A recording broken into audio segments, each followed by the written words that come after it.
Bienvenue sur Eurosport et GCN au lendemain de la journée de repos. Le Tour d'Italie reprend ses droits.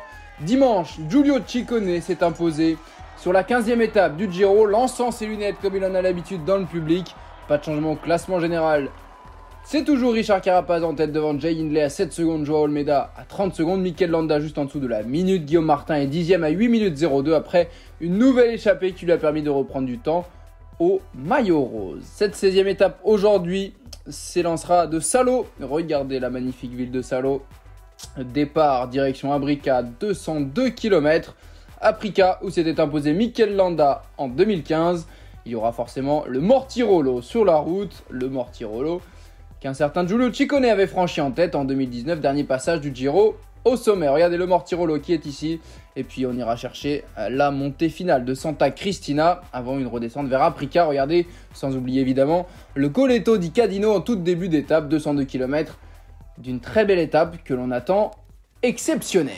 Est-ce que c'est l'étape reine? En tout cas, c'est 22 coureurs en tête de course, le pense sans doute. On retrouve Koen Bouwman, mais surtout au classement général, Guillaume Martin, Alejandro Valverde, Jan Hirt qui sont tous autour de la 10e, 11e et 12e place. Koen Bouwman, le meilleur grimpeur, et Giulio Ciccone, ces deux coureurs qui vont se battre pour le maillot bleu de meilleur grimpeur. Et c'est Ciccone qui va prendre les 40 points de la première ascension. Mais attention, Koen Bouwman, lui, prend les points de la deuxième place dans la descente. Oh, la grosse frayeur de Mattia Baïs qui freine assez fort pour finalement s'asseoir gentiment à côté de la route. Il aurait pu vraiment foncer tout droit dans le ravin. Il revient en compagnie de Wilco Kelderman qui a été victime d'une crevaison. Le train de la formation Ineos emmené par Ben Swift.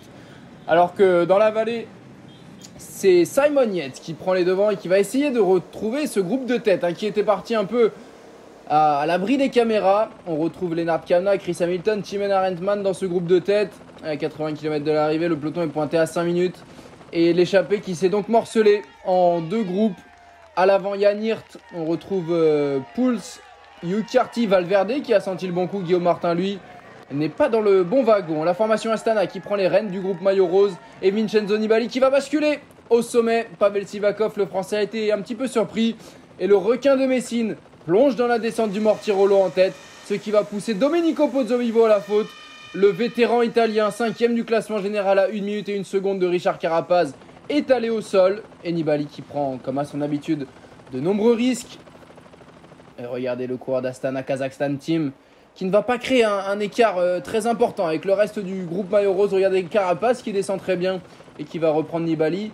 Mais ça crée un petit peu de tension. Et regardez, ils ne sont plus que 6 ou 7. Sivakov est là, Landa, Bilbao, Almeida, Jay Hindley évidemment. Et Domenico Pozzovivo qui est soigné à hauteur de la voiture médicale. Et ce n'est pas l'idéal pour le coureur d'Intermarché ou Antigobert.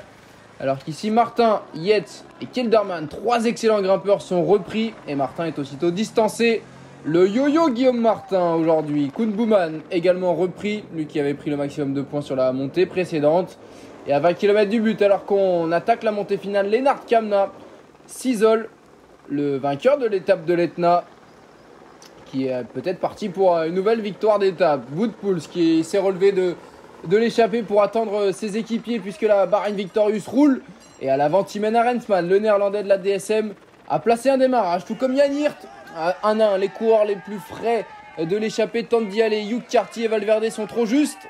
Et le groupe maillot rose qui s'est réduit comme peau de chagrin. La chute de Pello Bilbao. Le coureur espagnol de la Bahrain qui a touché une roue. Mikel Landa qui a mis pied à terre, mais heureusement sans mal pour Mikel Landa qui se retrouve ici avec Carapaz et Hindley. Nibali, Sivakov, Almeida sont distancés. Ils ne sont plus que 3 parmi les favoris. Landa, le maillot rose Carapaz et l'Australien Jay Hindley. Lennart Kemna qui a été repris et qui est distancé à l'avant. Oh là là, il se passe des choses à tous les niveaux de la course. Jan Hirt qui est désormais seul en tête. Le coureur tchèque d'Intermarché ou Antigobert qui distance Thymen Arendtman, le néerlandais qui s'accroche à 6 km du but. Nous serons au sommet de la Santa Cristina et nous plongerons sur Aprica. Regardez encore quelques centaines de mètres pour Jan Hirt au milieu de la foule, des tifosi qui sont présents. Et Hirt est passé devant Thymen Arendtman. Almeida lui est à 17 secondes du groupe maillot rose. Vincenzo Nibali dans la descente qui est mouillé. Regardez, il pleut même sur ce final de la 16e étape. Et Jan Hirt, au bout de ses forces, qui va résister au retour d'Arenspan et qui va s'imposer avec une poignée de secondes sur le néerlandais. Victoire pour Jan Hirt, la formation Intermarché Wanty Gobert qui poursuit son incroyable Giro. Timon Arenspan et la DSM sont battus de peu, 7 secondes tout juste. La troisième place va revenir à Hindley au Carapaz. Le sprint pour les bonifications, c'est Jay Hindley qui prend le meilleur sur l'équatorien. Les 4 secondes de bonif pour Hindley et Joao Almeida qui coupe la ligne avec un tout petit 15 secondes de retard sur les principaux favoris. C'est bien limité la casse pour Almeida. Et Nibali un petit peu plus loin. La fatigue, il est allé au bout de lui-même. Jan Hirt. On va voir tout de suite les classements avec Almeida qui perd tout juste 14 secondes sur Jay Hindley. Un petit peu plus avec les bonifications. Regardez, le classement de l'étape, 1 minute 24 pour Hindley, Carapaz, Valverde, Landa. 1,38 pour Kamna et Almeida. 2,06 pour Nibali. Peyo Bilbao finit à 3,23. Pozzo Ivo à 4 minutes 11. Juan Pedro Lopez qui a craqué aujourd'hui à 7 minutes 15. Richie Porte est à 12 minutes. On retrouve Sad Moyet à 15 minutes. Cherel à 17 minutes. Guillaume Martin termine aujourd'hui à 19 minutes. Le classement général, Carapaz n'a plus que 4 secondes d'avance sur Hindley. 44 sur Almeida. 59 secondes sur Landa. Nibali gagne 3 places, il est 5ème à 3 minutes 40 devant Pozzo Vivo, Bilbao, Bourman. Jan Hirt est désormais 9ème et Guillaume Martin est 16ème. Le 20ème, c'est Lennart Kamna. La 17ème étape, ce sera ce mercredi entre Ponte di Legno et Lavarone. 168 km avec, regardez, un départ en côte dès le départ, sans classement de la montagne. Ensuite, un tout petit classement de la montagne à Giovo, Passo del Vetriolo. Et la montée Rovere dans le final, ce ne sera pas tout à fait une arrivée au sommet, mais une arrivée tout de même difficile. Est-ce qu'on va voir une nouvelle bataille? En tout cas, ça se joue à quelques secondes. 4 seulement ce soir entre Carapaz et Hindley. Ça sonne forcément comme une fin de Giro haletante.